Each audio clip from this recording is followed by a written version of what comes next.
நாட்குறிப்பில் 100 தடவை உந்தன் பெயரை எழுதும் என் பேனா.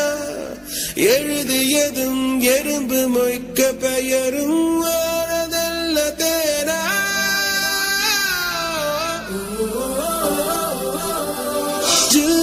என்று பூமி இருந்தும் இந்த தருணத்தில் குளிர்காலம் கோட